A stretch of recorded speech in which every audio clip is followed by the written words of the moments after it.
মানুষের। আমরা আজকে আমাদের জাতীয় কবি কাজী নজরুল ইসলামকে নিয়ে ওনার জন্মবার্ষিকী পালন করছি। ইতিমধ্যে আমাদের মাননীয় প্রধানমন্ত্রী জনাব তারেক রহমান সাহেব 30 সালে গত পরশুদিন জাতীয় কবি কাজী নজরুল ইসলামের জন্মবার্ষিকী উপলক্ষে এসেছিলেন। আমার পূর্বের বক্তারা অনেকেই অনেকভাবে জাতীয় কবি কাজী নজরুল ইসলাম সম্পর্কে বলেছেন। আসলে আমরা লক্ষ্য করি যে আমরা কখনো কখনো কাজী নজরুল ইসলাম এবং রবীন্দ্রনাথ এই দুইজনের তফাৎ খুঁজি, কাউকে বড় করি কাউকে ছোট করি। বিগত সময়গুলিতে আমরা লক্ষ্য করেছি যে এই কাজগুলি করতে যে আমরা যারা এই কাজগুলি করি তাদেরকে বাংলাদেশের মানুষ ভালো চোখে দেখে না। এখানে রবীন্দ্রনাথ ওনার জায়গায় উনি এবং কাজী নজরুল ইসলামের জায়গায় কাজী নজরুল ইসলাম।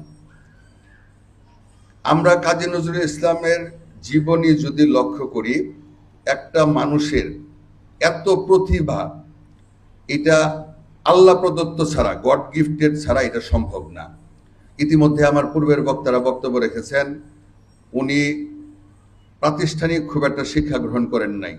মক্তবে পড়েছেন, স্কুলে পড়েছেন, মেট্রিকুলেশন পাশ হওয়ার আগে যুদ্ধে গিয়েছেন এবং এরপরে ওনার সংগ্রামী জীবন, দারিদ্রতার মধ্যে উনি থেকেছেন।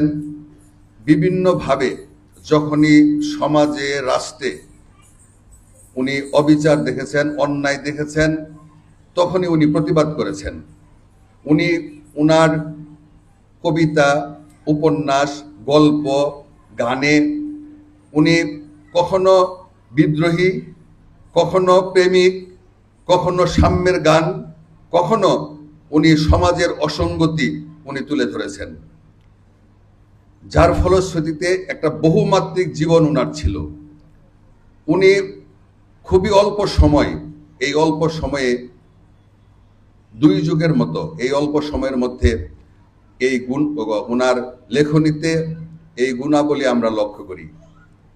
তো কাজী নজরুল ইসলাম মূলত উনি মুসলমান হিন্দু এই যে সমাজের বিভক্তি ছিল এটাকে একত্রিত করার চেষ্টা করেছেন। উনি ধনী গরিব, উনি সমাজের উঁচু নিচুর যে ভেদাভেদ এই বিষয়গুলিকে উনি প্রতিবাদ করেছেন ঐক্যবদ্ধ